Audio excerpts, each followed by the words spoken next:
Welcome back to the Agency Ascend podcast. I'm Chris Lacey, managing partner of Coverica Agency Alliance, and today we're continuing our Agent Spotlight series. In the first episode, we spoke to James Spencer, co-owner of Spencer Insurance DFW, about how their agency stands out in a competitive market. Today, we're driving into the operational side of the business with Wes Spencer, also co-owner of Spencer Insurance DFW. Wes, welcome to the show. Hi, guys. Hey, Thanks Wes. for having me. And then I'm also joined with Jessica McBurney, one of our regional vice presidents with us. Yeah. Hey, welcome to myself. Welcome to everybody else who's here today. We're really excited. James spoke last week in depth on a lot of different topics, and I'm really excited to have a two-part series on the Spencer Agency, talking a little bit more about really the inception of the Spencer Agency and how things got started. So I know, Wes, that you started in the captive environment. Do you want to give us and our listeners a little bit of a background and how you came into insurance? Yeah, so before I was formed in my mother's womb, you knew me. And so Maybe a little bit further in. We're going way back. Yeah, so I mean, both of us were working at a non-standard agency, selling non-standard auto, and we were thriving there, and it was going really well. But Nationwide actually bought the non-standard agency we were working at. So the captive side bought it. I did not know that. Yep. So they bought what was Eastwood Insurance at the time. Really cool brokerage. A lady named Judy Partridge owned it, and she sold it to them for quite a bit of money. And fast forward like 6-7 years, they sold it to somebody else for pennies on the dollar because, Wow. you know, a standard market carrier coming in to buy a non-standard agency. It's different. And the first thing they did day one is they said, we're going to stop charging agency fees. So a couple years after that, it just wasn't going well with the way they're running it. So I talked to the regional managers like, hey, you know, I'm going to do something else. Maybe you can help give me ideas or whatever. And she said, well, Nationwide has this program for, you know, scratch agencies to build your own agency. And I mean, it had to be God's hand in everything. So I'm just going to let you know that I think all these things that happened in my life, God's had a plan and a purpose, and I just wasn't seeing it at the time. You know, so I went into this captive program, and they give you like a little bit of salary, a little bit of like a stipend every policy you write or something. And anyways, you're on your own for 2 years. They give you some support. They give you some marketing money and things, and a lot of local regional meetings and stuff. But essentially, you got 2 years to build a certain size if you want to graduate that program into the next level, which is they give you a large bonus to help start an agency, to hire staff, to get a place. Oh, so you were basically just kind of like a producer, you essentially had to qualify to even get to the agency stage where your name was on the door, or were you actually the agent in that beginning, like training program? You're technically the agent at the beginning, but you are a W-2 still, even though they want you to think like you're an IC. Well, did you have your own office at that point? No. So they housed them out of McKinney. Now, fortunately for me, I just told them I'm not driving to McKinney. And they made concessions, and they put me in Denton with another guy that was driving from Denton all the way to McKinney. His name was Hector, and me and him officed out of a little like 200 square foot room. Executive suite. Yeah, smaller than this. And we went from there. So yeah, so you already had an independent mindset day one. It's like, I'm not going to be confined to these rules. I really had no idea what I was doing. I mean, you had said to me a while back that you were planning on staying at Nationwide forever. Your goal was to grow that up, and obviously, you know, things had changed and they went independent. But had they not gone independent, do you think you would have ever left the captive? Well, now you're fast forwarding quite a bit. Oh, sorry. So I don't know if you want to hear the rest in between then and now. I like to jump the gun, you know, and just run to the end. Sorry. Yeah. But, you know, getting through that program, I feel like there was like 42, 43 people hired in our area. Mm-hmm. And we were one of just a small handful that made it to that next level. Yeah. And then the fun thing was they gave you 2 years to grow by yourself to $240,000 in premium, a nominal amount. And then the next level is you got 6 years to grow to $3 million. And so that didn't really scale very well. You didn't, you could have a lot of people hit that 200,000, and then, they get to that next level and it's like, geez, how are we going to do that? So James came on board with me after I graduated at first level, like day one. And so it was me, James, and then we hired Ava, and Ava has been with us since. Then I met Chris along the line somewhere, probably 2015. 2015, Nationwide came out with this commercial market choice program where you could be essentially an independent with commercial. And so that's when, right. Yeah, that's when I met you. We had hooked up with on the commercial side. Yeah. And that was a couple years before Nationwide was looking at going independent. Yeah. So that was 2015, I believe. And so it was before that, before they What'd you had see started. in me? Because I was fresh out of military and college, and I didn't know jack. Yeah, no, I saw that in you. Oh, that's great. The very first thought I had was this guy's really wet behind the ears and doesn't have a clue. You were. And so it wasn't like a judging thing. It was like, okay, here's a guy getting into the industry. Yep. Excited to be here, willing to learn. And I mean, where you were from then to now, I mean, same with me, where, it's vastly different. Right. You had to start your journey, and you just happened to start like right around the time I met you. So, that's a cool way of putting it. So you were the recruiter that brought at the time regional Wes into the network. Am I following that journey, or how did it work? How did you actually get? Well, I had courted him for a hot minute, and it was honestly, I think I probably walked into your office and was like, "Hey, help me understand how you built what you've built," and then shared, I'm part of this network with SIAA. Here are some of the tools and resources, and we just kind of walked through it. But it was really pivotal because you were on the front end. This was before they announced that they were going to be going completely independent and offer those 3 options. Okay. And I think, Wes, if I'm not mistaken, you were looking at it, so I can get a 2-year head start on this. That's not the commercial market choice. Commercial market choice, we just... Well, yeah, that's right. Yeah, that happened later. So commercial market choice was just, I needed to find somebody who could help us grow commercial. And I don't remember exactly how we found each other. I think y'all sent a letter in the mail. And anyways, and I called on it. And, we had a conversation about that. And we technically joined on the commercial side to grow commercial and never grew commercial. But again, God's plan for us to meet each other, build a relationship for when the time came. Because when the time came, independence was announced, we already had a really great relationship. Yeah. So I was able to come to him, and everything worked out for all of us. And so when Nationwide announced they were going to send everybody independent, prior to that, they launched 2 programs. It was called Partner Choice. You could buy out your agency, essentially. And the other program was EA Succession Plans, where you can buy other agents. So they announced those before they technically told everybody, you're going independent. And I think what they were doing there was prepping for that, right? They wanted a lot of exclusives to sell to other exclusives to consolidate the members, maybe. But you had to pick one or the other. You couldn't. So if you wanted to be interested in Partner Choice, you had to sign off rights to be interested in buying other exclusives. Mm-hmm. Interesting. Probably because you're going to be out faster than the other ones. When they decided to tell everybody that they're going to push everybody independent, they came up with those 3 options. Option 1 was in 2019. You had to buy your revenue from Nationwide at 1.25 times your last 12 months of revenue. Which sounds low, but when you're already when you're in the position of thinking that you own it, and then you're saying, wait, why do I have to spend another 1.25? That's interesting. I didn't know you had to buy it from them. Yeah, it was, especially since your retirement with them was 1 times your last 12-month moving revenue, which was called extended earnings. And so that was the retirement plan for the Nationwide agents. Now, prior to that, they had some other programs. They contributed like 3% of your revenue every year to for retirement funds, but I wasn't part of that. So, and then option 2 and option 3 were for 2020. Both of these were July 1st.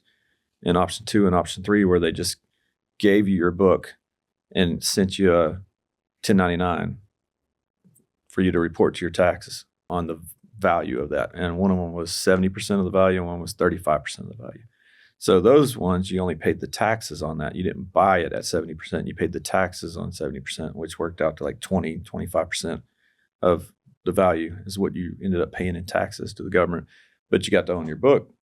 That was the one most agents chose, was option 2, option 3. But Partner Choice was you could get out 2 years earlier, but you had to pay full market value for your agency. Yeah. Now, when they did the full market valuation, it was 2016. So it was like December 31st, 2016. So it was years before they actually let us out. We got out in May 1st of 2018, I believe it was. So the good news is they valued us at a lesser amount, but even when we went independent, it was still like 2.4 times our commissions that we had with Nationwide. So it was a large amount of money. And so virtually nobody across the country did it except maybe 8 agencies. And back then there was like 2,400. Mm-hmm. So we were one of just a very small group of agents that did that. But now, what was the discerning factor that led you to make that decision? Was it me, obviously, because I was so great at some? Oh, I'm kidding. Yeah, 100%. End of discussion. Thanks. Good to be here. Yeah. Nice So James probably mentioned it a little bit. So what I did is I came up with a spreadsheet. And back then we were getting 10% renewal commissions, because if you're over $5 million with Nationwide, you'd get 12. And if you're under, you get 10, but you could aggregate for the 12. So I knew, all right, so if we get out 2 years early, we'll get a 2-year bump on our commissions from 10 to 12%, which is a 20% boost. And so how much money is that? And okay, so for that, it was like $120,000 a year. So that's $240,000. Our buyout was $880,000 on a $3.5 million book at the time. Now, by the time we actually got out, we were $4.5 million. So we'd grown another $1 million.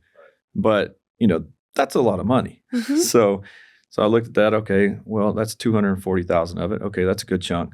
But after, it doesn't count anymore because we're going to be independent in 2020. So I can only factor in the bump for those 2 years. But then I looked at, okay, what's our closing ratio? 25%. What were you thinking that it was going to be when you? So on the estimators, you always want to be conservative. So, I estimated that we would increase that to 60%. Okay. Which is fairly conservative on the independent. Yeah. Especially for us. We closed way higher than that. But I factored in a higher close ratio. And what I basically did was, if we were closing 25%, and let's say we wrote $500,000 in premium, that meant we were roughly quoting 4 times that, which is $2 million. So I know we're quoting roughly somewhere around $2 million in premium. We're closing 25%, which is $500,000. So we have $1.5 million we're missing there. So if we increase our close ratio to 60%, well, now I can see how much extra premium we would be capturing, essentially, and how much is the new business commission average applied to that for those next 2 years. New business we wouldn't have had if we'd stayed captive for those 2 years. And then the subsequent renewals from that 2 years head start. So I expanded the spreadsheet out like 15 years. You could plug in, what you believe the retention to be on that 2 years of new business, and it would factor the renewal commissions out for 15 years on that book. And so the 2-year head start, the bonuses from SIA, the new business commissions, the renewal commissions, and then in the spreadsheet also built out the tax deduction. So when you paid for your agency, you got to deduct that amount over 15 years. So I drew that out over 15 years and added that tax benefit in, because there's a little extra money I'd get to deduct if I didn't do it. Did you meet with a tax person, or did you just have that knowledge? Yeah, I have an accounting degree, so I kind of just knew. Okay. No wonder. I'm like, this is... I mean, it's obviously you've got several that go from the captive side to the independent, but they're not going to have typically that level of knowledge and expertise. So if you were recommending to somebody, where would they go to find this? Is it, or I mean, obviously they can reach out to you, but I'm sure you don't want to field all those calls all the time. Well, I actually put the spreadsheet out there on the web. No, I mean, for the Nationwide guys, you didn't have this one. That's really cool. And I put it out there saying, "Hey guys, resource. Here's something I put together so you can kind of see the differences." Mm-hmm. And I mean, I just think it took a lot of faith to believe it, but I believe the numbers. I mean, they made sense to me, and it obviously worked out. Yeah, and we would have saved $800,000 by waiting 2 years and taking that tax event on option 2. That's how much money we would have saved. Wow. And, at that point in time, we were making, $500,000, $600,000 in commissions. Yeah. So that's a lot of money to save, right? So, but, just to give it in perspective of how much we had to borrow compared to how much we were actually bringing in at that time. And so it was a big leap of faith. But, again, I believe the numbers, and it said we were going to break even somewhere. I think James had the numbers wrong. Yeah, well, he told y'all that it was like 2 years break even or something. But with my for him, with my conservative estimates, it was like 6 to 7 years was the break even point. And so after that, we would make money from deciding to do this versus waiting and saving that $800,000. And so I saw the numbers pretty clear, like, hey, we will make money by doing this versus waiting the 2 years. Not to mention all the other benefits of just having that head start and just having a different mindset before everybody else. And so we ended up crushing it way more than the conservative numbers. Wow. And so I think you were somewhere north of 80 as far as a close rate. Yeah, close ratio is way higher. I mean, because all of our stuff is true referrals. Right. You know, I like to say true referrals because people who say they're referrals, it's like mortgage brokers, car dealerships. No, I mean, our people come to us because they heard from somebody else that, hey, I had a bad claim experience. Oh, you need to call James. You need to call Wes. And they come to us in those kind of cases. And we just had I'm just going to, we have favor with God. That's what I believe, favor with God and man. And so people just come to us because they can feel that presence. They can feel that on us. So, I mean, we can put a chapel in your office too. It is one, right? You don't have to define anything as something. Well, I mean, as you go out and, you know, obviously faith is very important to you and how you work with your customers, how you engage them. It fundamentally shapes everything. And when it does do that, you'd be surprised at what God will do in and around all the relationships that you have. You know, and I know I'm jumping ahead a bit because there's a book that I'm going to recommend towards it, but it's basically about optimism and having your faith, the healing hand that's with you is what, for me, is what gives the peace which passes understanding, gives you that optimism to push through and rely on Him. When we try to rely on ourselves to do all these things, when you rely on yourself, you're not asking for help. You're not reaching out. You're not connecting with other people that can help you get further or that God has ordained to have in your life. You become shut off. You become an independent on an island. And it's exponentially harder, I think, to get further faster, especially when you don't have to. You can reach out. We're definitely in a community-driven business, right? I mean, it's relationship business. I mean, that's what it is. Relationship business, how you treat people, what you do, what you believe in, what you exude is what will come to you, I think, overall. Well, I think one thing to point out is my faith is different today than it was then, like way different. So I look back and even before the level I'm at now, I could say with absolute certainty, Wes did not build this business. Yeah. The way this went down, the way this all transpired and where we're at today, it wasn't my effort. It wasn't countless hours. It wasn't working nights and weekends because we didn't do any of that stuff. You know, we had a ton of, back when I was in the first program, I remember meeting with my regional manager. You know, captives, they always want you to do more. Yeah. And I'm in there and I'm like top of the class. I'm writing more than everybody. And he would always just sit down and he would say, hey, Wes, you're doing great.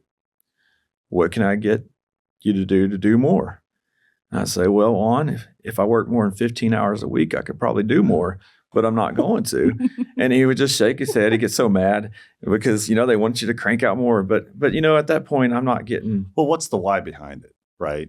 I mean, that's essentially, if I'm going to sell more, what's my end goal? If it's to make a bunch more money, well, okay. We couldn't really at that point. You weren't getting bonuses. You weren't getting commissions. You were just getting $150 per app. So it wasn't like there's a real incentive to do it. It was the first level. That's how it was built. Okay. Yeah, but the next level, I mean, then it was when you graduated that program where you only had to write $240,000 in 2 years, they gave you a $100,000 bonus. Wow. So yeah, it was pretty crazy where it jumped. And then they gave you seed money. Like it was like really $8,000 a month for a year that they gave you. And you didn't have to pay it back. It was just to help you build. They were investing in you to go hire staff and get a place and sell. So, but my point is, like, I can look back and say, like, it wasn't our effort. It wasn't anything we did. Like, I can't take glory in it. And meeting Mike and meeting you guys, like, that was pivotal for us. I mean, that was God putting y'all in our path when we weren't even there yet, like having a mentor like Mike to help us understand how to grow our business. I mean, that's huge. Like, I don't think that's one thing I tell people about SIA is if you have a local master agency like mine, it's a no-brainer. Yeah. But since you are derived in location based. It could be a completely different experience for somebody in a different part of the country. So, and that's honestly with the SIA network, the resources at SIA nationally are, in my opinion, are phenomenal, and they're constantly bringing out new content. But then it, like you said, it breaks down into the local relationships. So like where we as a master agency located in Dallas-Fort Worth are very comfortable with mergers and acquisitions, legal situations that may spring up, and how to basically combat that. Another master agency, depending on the territory, they may not be able to do mergers and acquisitions because of some of the restrictions. So they're not going to have that as much strength and expertise in it. I will say at the same time, I would still pursue it only because all the master agencies communicate. And if I had a partner master agency reach out to me and say, hey, we're looking at doing this situation. Do you have any information? We're sharing that and helping them get further faster. But you're right. They're not all equal at the same time. They're becoming more to that level with SIAA and the resources that they're pouring in to give it more of a stable. Moving to a Salesforce platform will, I think, help out a lot of that. I'm personally, if they're listening, I'm going to be in trouble, but I would love to get rid of the territory restrictions and force me to pay a royalty so that way we could help more outside. Well, it's going back to relationship based. I think that that's something too, as far as just going into recruiting, right? It's relationships and how you build with somebody and being aligned. It matters more sometimes than territory specifics. But that's the if I could jump in, because Wes has called me up. No, I can't. I'm not allowed Go to. back. No. So Wes has jumped in and said, hey, man, I got these 5 agencies that we were talking, can you help them? I'm like, they're not in our territory. Not to get on a mantra on that, but you're right. It's by the relationship, and we'll get them connected to those other masters, but it's a little tough. Well, I think it's because of Mike.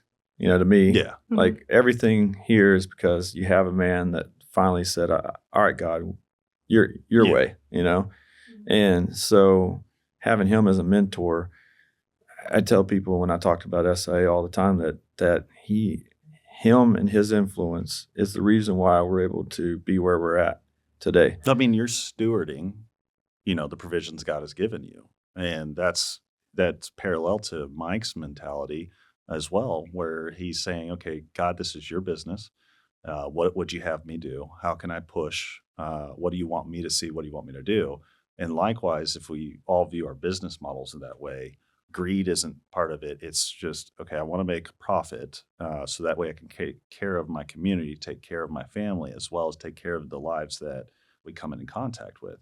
At the same time, I don't want to make so much that, I need to buy a jet or I need to go out and buy all these really nice, expensive things versus pouring it back into helping your community and things like that. And I wonder how many of the employees realize what they have with someone like Mike. He could have sold the agency, could have made just an insane amount of money and gone on a spaceship with Elon Musk. I think it cost about $50 million to do that. He could have had that. So, but to just say, no, I don't want to do that. I want to give the company back to the people and allow them to have a place that's going to perpetuate.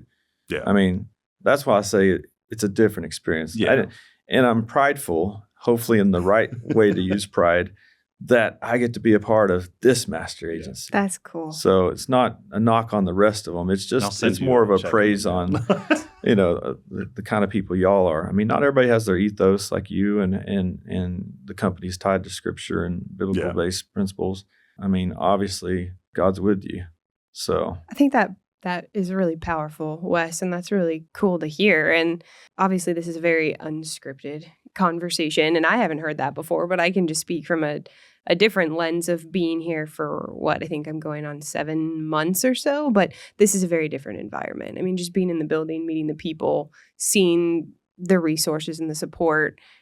I found SIA because I was looking at starting an independent agency, right? We've talked about that. And at first, you understand SIA, but it's your relationships. And when you meet people, you feel something. And we talked about that in just some natural relationships earlier at lunch when we were talking about, different people that we'd had conversations with. And, there's connections that happen pretty instantaneously. And you can feel somebody's genuineness I think before you see it, at least that's how I feel about it. But I love that you said the word pride, because you guys don't have to be connected to a network, right? You talked about this climb that y'all took out of this captive space and where you're at. And yes, there was a journey along the way that there was a partnership with Comerica Agency Alliance but you guys choose to continue to foster a relationship. And I think that that is powerful, choosing the relationship, because you guys bring a lot to us from who you guys are as far as an environment and reputation, what you do for members. I mean, it's awesome to see just from an outsider coming in a little bit on that perspective. But can you talk to us a little bit about the growth of the agency? I know you've alluded to it, but I'd love to hear a little bit more on what you really have seen. You said that these numbers were blown out of the water, but what happened? Maybe also talk on the E&O program.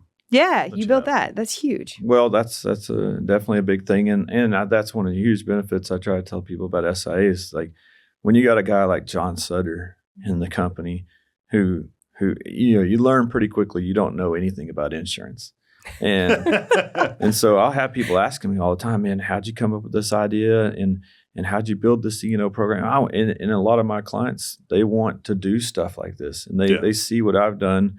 And they want to know more. And I'm just like, dude, I'm just a little guy with an idea. And so I came up with the idea because I saw an injustice of how they were being treated by the people that used to have their E&O. Anyway, so that's why I came up with the idea with the program.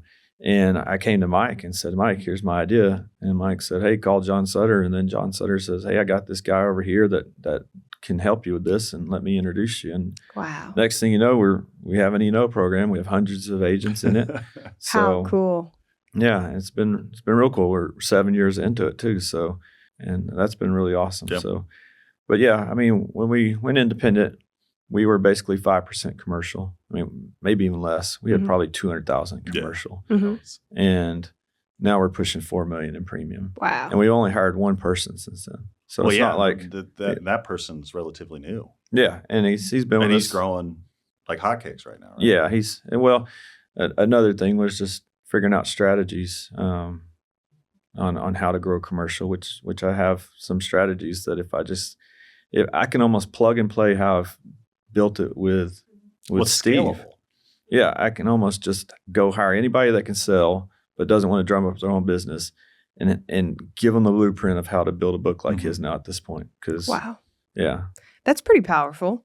I mean, because there's a lot of people, and coming from the captive environment myself, I saw a lot of people that had some talent. They just didn't have resources, support. They didn't have a defined strategy to be able to really go out and attack what they wanted. And over time, they kind of just got beaten down and figured that the industry wasn't for them, but it was because they weren't handed a blueprint. They weren't trained.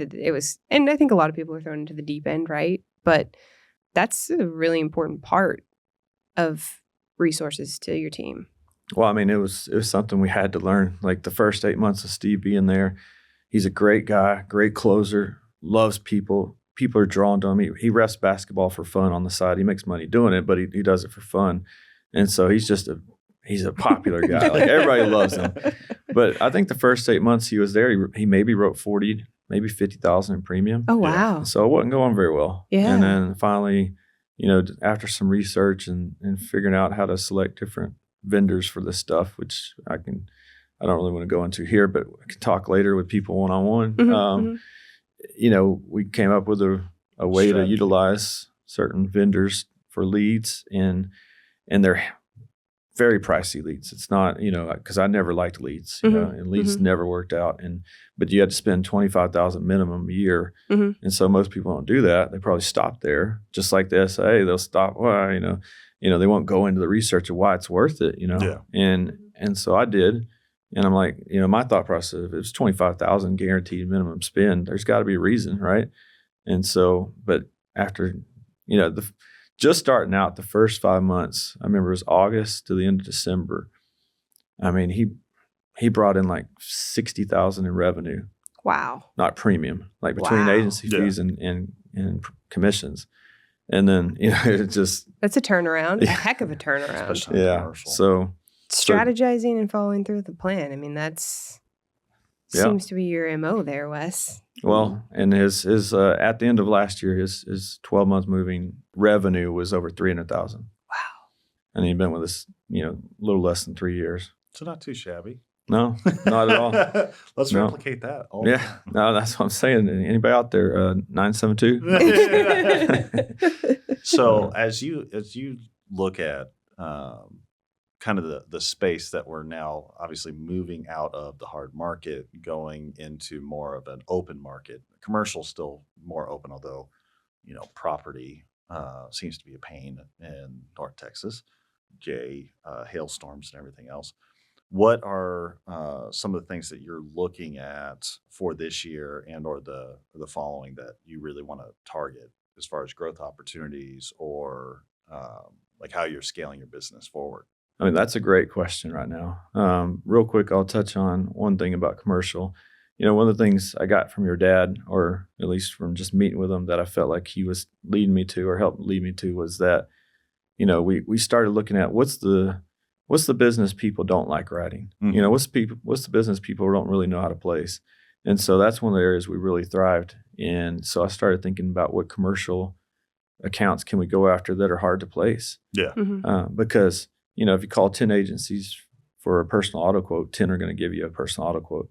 You call 10 for a standard commercial, like the BOP, the niche stuff that all the carriers want, maybe 5 or 6 know how to do that. But if you call them for something that doesn't fit standard market and it's going to go to E&S, less than 1 out of 10 know how to do that properly. And the ones that do attempt it screw it up big time. Probably 70% of the apps we see come through in that marketplace got the wrong codes on them. Right. We had a roofer from Florida that he has $8 million in gross sales, and he calls us. We get in touch with him and we're quoting him. And Steve comes back, it's like $100,000. And the guy's like, I'm paying $31,000. And we're like, no, you're not. He's like, yeah, I'm paying $31,000. Well, you're paying $31,000, but you're not paying $31,000 for coverage. So you're self-insured, bud. Send us your documents. Sure enough, he has Cincinnati. I don't know if I'm supposed to name it, but I mean, they're a standard market company. They don't want. They didn't. It's not their fault. Cincinnati's not the problem here. No, they don't write roofers. So, and so we get a copy of the policy, Cincinnati. General contracting. So $8 million in general contracting instead of roofing. And so we're like, I tell them, look, go to next.com, put in that you're a janitor, put $20,000 in revenue, something like that. And for $1,000, you'll get a piece of paper that will get you the same coverage past the vendors that you need to do the business with right now, and you'll save yourself $30,000. Just for our listeners, wow. We're not recommending that. No. So I'm like, and it gets them thinking when you tell them like that. They're like, "What do you mean?" Well, you're paying $31,000 for a piece of paper. You can pay $1,000. Heck, I can write the word insurance on it, fax it over to you, and charge you $500. Mike used to say that. He says, "I can write you a piece of paper and sell it to you for $1 that says insurance. Same deal." Yeah, and. We have a minimum $500 broker fee, so okay, all right, $500. But not, yeah. So we like to target that kind of stuff because not too many people are comfortable with it. They don't know how to do it, and a lot of people are just scared. I tell people when they ask how I got into commercial or how we get into commercial, and I look at it the same way as faith, right? You're never going to feel like you know enough about the Bible to share. Yeah, you're always going to feel like you're deficient. And God's not looking for you to know everything. He's just looking for somebody that's willing, And so it's like that with commercial. You're never going to know enough. If you keep telling yourself you need to get a designation, you need to read another book, you're never going to get out there and do it. So just jump in. Just do it. And so that's kind of the mentality we're taking on that, and that's helped us grow quite a bit. And now we're pushing almost 50% commercial. We're going to get there, where our agency's 50 or more percent. Well, and when you guys decided to do it, obviously you came in contact with some, like what you were saying earlier, vendors and relationships along the way that said, hey, you're going to be specialized over here. These are the 5 things that you'll definitely need to look at. I mean, you ran into a lot of that, and the more you weigh into it, whether it be some of your CE classes that you're taking that specialize in that, you get to build relationships. Has that been the case for you, or have you learned it mostly through actually going through and writing it, or what would you say is where you can lean it? Yeah, I think it's mostly just leveraging relationships. So calling you guys and saying, hey, who do we need to reach out to that's experts in this? Like, people will But you're a seeker. You're always asking those things. I feel like people will just go to brokers just because they can write something. And if you don't really know that your broker specializes in those things, you probably shouldn't be writing it, because you don't know what the heck you're doing. And if they're just pushing through an app to get a quote, you're staring at an E&O disaster. So, a lot of our worst E&O claims come from people doing something one time. Yeah. They're like a 99% personal line agency and they broker a commercial policy, and that's the one they screw up. So like, just don't do that. Send it to somebody else. It's not worth the commission. Yeah. So yeah, I think that's some good advice for the market. There's a way to figure it out. So before we go into just our last ending question here, I do have one question for you, Wes, and that's to our listeners, or maybe to some other independent agents out there that are hearing a little bit of your story. If somebody were to look at a network relationship today in the market, what do you think are the top things that they should be looking for, or we'll say examining in that relationship to see if it's the right fit? I see too many people fall for the cheap monthly ones, the ones that don't have contracts really allow you to just float in and out. And that's not necessarily a great idea. I mean, in the hard market, that's when we saw everybody's crying out for support. Yeah. Mm. And, you get what you pay for, But to be fair to the aggregators, the ones that are only charging a couple $100 and not taking a big portion of your bonuses or whatever it might be, they're not going to have the resources to do that, because they're not taking it. So, it's like the plus side is an MGA model. Well, the plus side is you get to keep more of the money that you already have, but the downside is you're not going to have the money you wouldn't have had. Yeah. You would have had if you'd had the support and the ability to get contracts. And so I think too many people are short-sighted on that, and that's where I can come in and speak, because I know a lot of the aggregators pretty well. And I could say without a shadow of doubt, like SIA is going to help you get the contracts. They're going to put you with the people. They're going to have resources. They're pouring in money. You have a local team. I mean, they don't realize that how many staff do you have just for the alliance? 17. 17. So you have 17 staff members, and their only goal is to help member agencies grow. Like, hello? That's just in the local level. Yeah. So, and a lot of these places only have 10 in the nation. So it's a little, it's a little different for sure. And so there's a reason why you have to take a little bit more. Now, in cases of agencies that are already well established, you don't have to take that much more. I mean, my contract, I don't pay that much. Mm-hmm. But you have to know how to negotiate that and whether it makes sense for everybody. Tailoring it, I would say that at least the case with SIAA, our competitors has been out in the marketplace telling our story, because we wanted to be the best kept secret in the back of the room, because we were always pushing for our members to say, no, this is your agency. Mm-hmm. You want to be the front. You don't want to be marketing SIAA, Comerica. You want to be representing your agency. These are your clients. These are your contracts. We want to support that. And so consequently, that left a void to where our competitors would be able to say, oh, well, don't sign them because they have this contract. We have several contracts. The key is tailoring and finding the right one that's going to help that agent achieve their goals, whether it's building to sell, whether it's a lifestyle agency, there's so many different models. And what we do is we look at how do we best partner with that to achieve those goals. And so, no, we don't have just a single contract.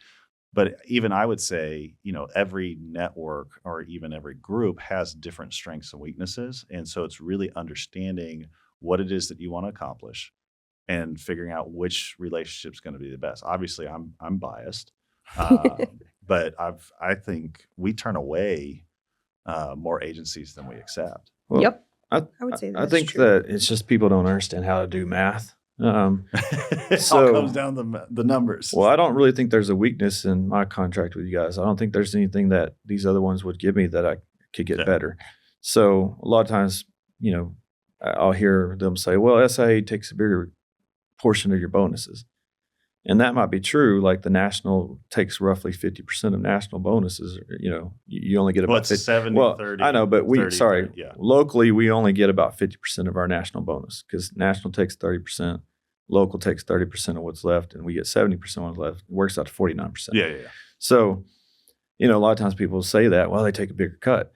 But these aggregators have one bonus with each carrier. Mm-hmm. Now, for instance, Travelers, I have a national guarantee a national profit share, a local profit share, and a local guarantee on commercial. There's 4 bonuses. You take 50% of 2 of them and 30% of 2 of them. It starts to get, if you only take 10% of one bonus, I'm not making more with 90% of one bonus. Right. So, and then when I share that with people and help them understand, like there's all these different levels of ways to make money.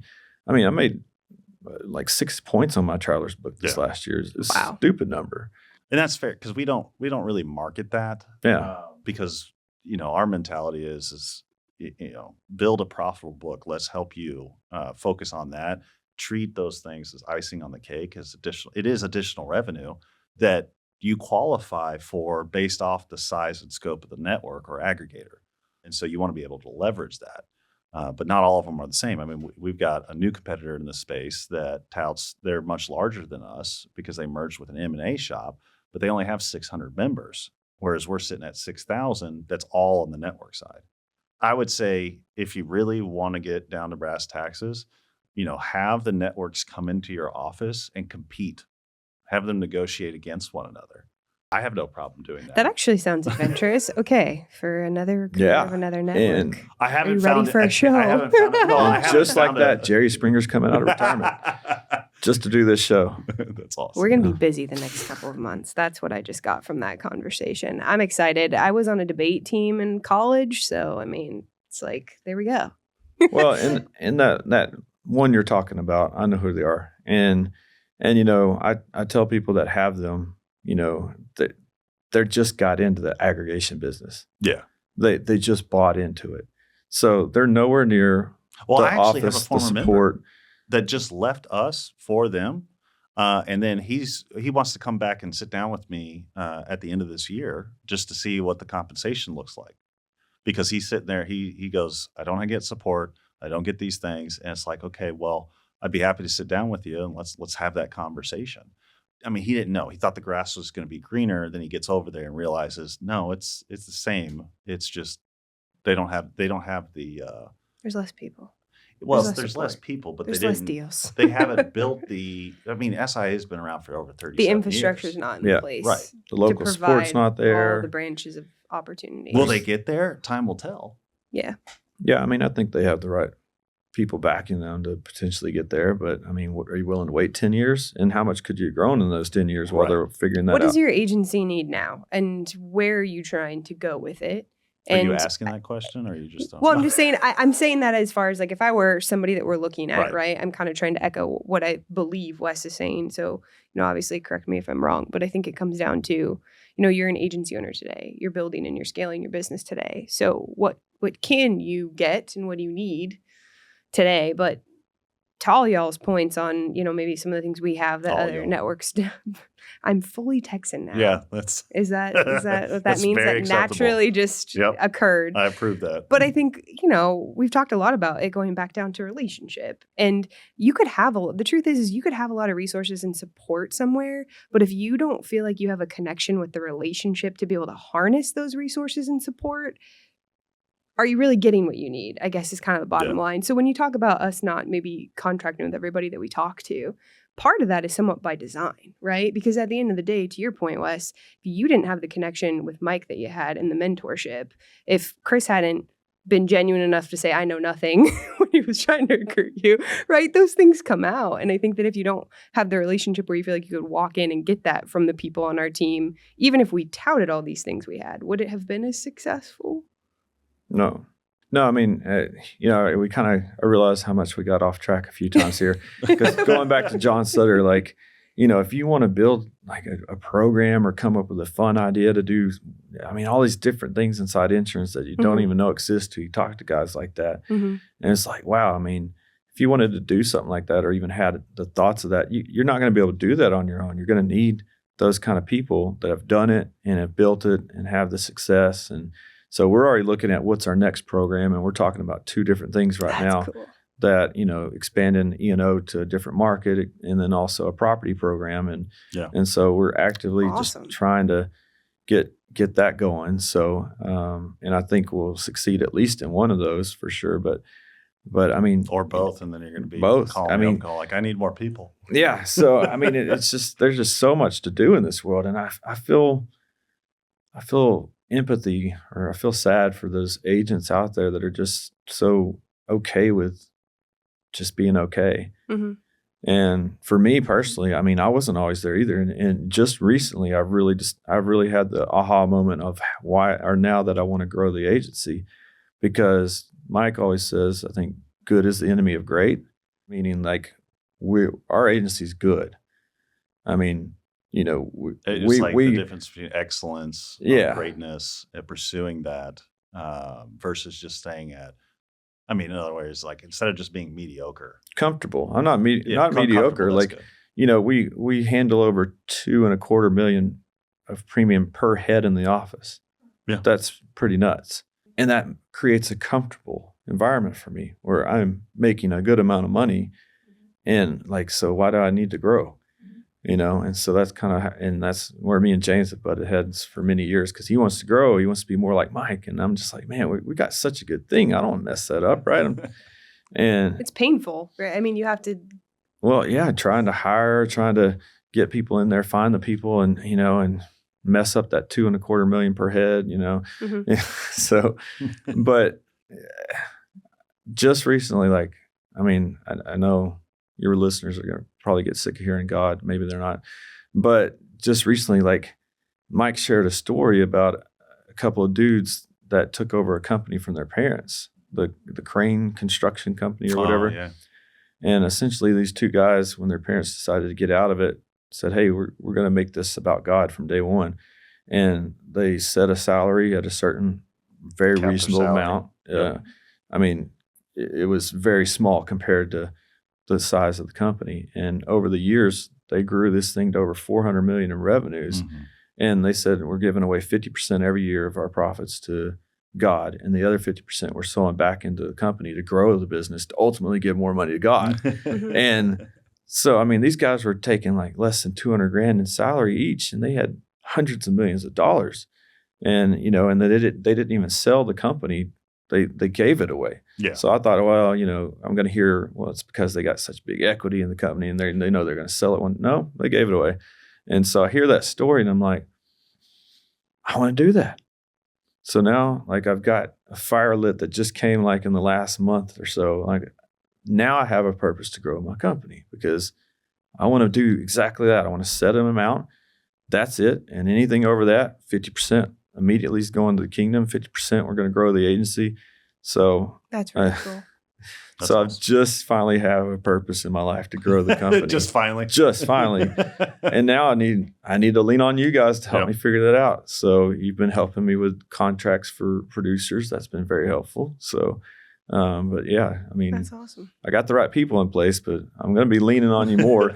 And, you know, when you said it's great to hear all this stuff and how we benefit you, I just hope Chris remembers that, because in the last like 3 months, I've called his cell phone more than I ever do in a 12-month moving period. I'm available. And so sometimes I just fabricate it in my head, but I feel like a nuisance. So appreciate you putting up with me. Absolutely. But I will be calling more often too, as we try to, because like I'm on mission now. I've been meeting with pastors and stuff, and just trying to, you know, Mike always talks about how the church doesn't get involved in business, and it's something they're missing. Mm-hmm. I don't know. I got this vision of you know, putting together an organization where companies are willing to set aside a certain amount of profits, you know, a certain percentage to give back to the kingdom.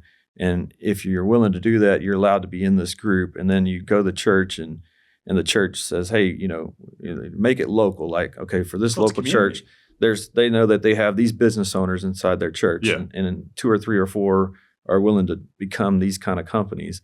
Well, now they're giving that money to the church to then give to benevolence and local communities around, not just ministries across, like increase the benevolence. That's what I want, because I feel like the community is not being serviced the way it should have been by the church, you know? So that's why we have all these government programs. But, you know, Acts 2:42 church, everybody had one mind, one accord, and they're selling off their possessions, so no need went unmet. I'm like, that's what we need. to bring back to America. Mm-hmm. Too many of us are, this is mine. I built it. This is my money. And we've lost sight that this is God's money, dude. Mm-hmm. Like, His possessions. So that's really cool. that's like my vision now is, I don't know how that's going to play out, but that's just what I feel like God's putting on my heart. Because then I feel like the church can go to the body and say, look, if you need insurance, go to this guy. And when you go there, pay more. No, I'm just like, break that mold of I need to haggle. Like that's Mm-hmm. such a poverty mindset. And I lived in it so many years. And the smallest example I can think of is my landscaper. I'd have him quote me to do special projects. He'd just come every week to do the lawn, but I'd quote him to like remove bushes or whatever, and I'd always haggle him to death. And I always felt like, I won, he was going to charge me $200 and I got him to $150, Mm-hmm. And that's kind of the mindset a lot of people have. I had it. Mm-hmm. And, since then, God's freed me of that. And I'm starting to see this, right? So the last time I had him quote something, you could tell he was a little shy with me because I'm always haggling him, right? And he was like, I'm always fair with you. I'll do it for $200. Mm-hmm. Mm-hmm. And I looked at him, I said, if you do it for $300, we got a deal. Oh, cool. And that was so freeing. Yeah. And I felt so good to pay him that $300. Yeah. And like, that's what I'm talking about. Like, get people to realize that we're going to sow back into it, and you might pay a little more, but you're part of something.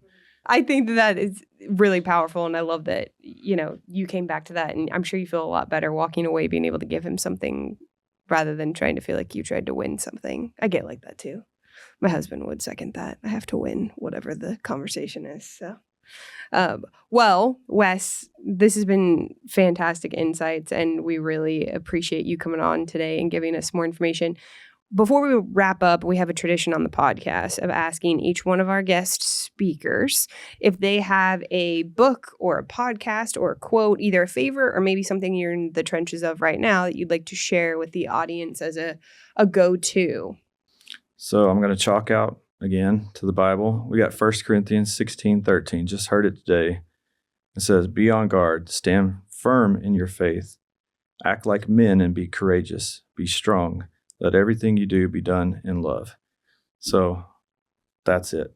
I just heard that today, be strong, act like men, do it in love. A lot of times we don't do it in love. We think acting like men is,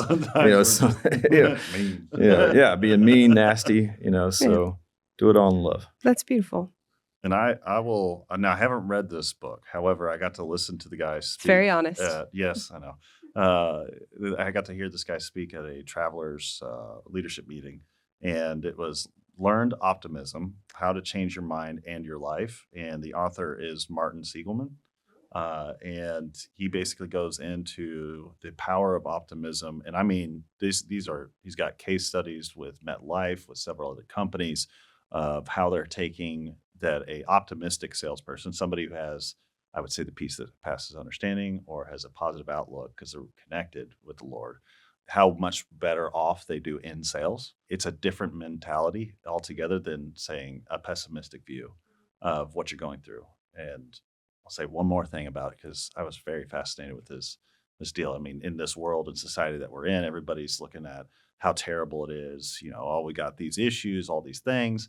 And it's funny that a lot of the advances in science and technology over the last decade after decade after decade typically comes from that one optimistic person that says, no, I'm not taking that narrative. We're pushing forward.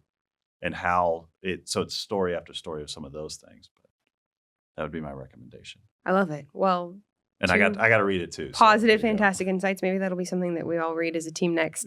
I'll follow suit with that by bringing up a oldie but a goodie that has extended through, I think, the leadership bounds of time. But Dale Carnegie's traditional How to Win Friends and Influence People. Talking about the psychology of taking care of people and understanding people, I think that's a very solid one that I have to go back to every few years. And it's time for me to make my round again and bring up some good quotes from there. So, well, thank you, Wes, so much for your insights and your expertise and experience. To our listeners, make sure you tune into part 1 if you missed it. That was with James Spencer. And stay tuned for more insightful episodes in our Agency Ascend Spotlight series.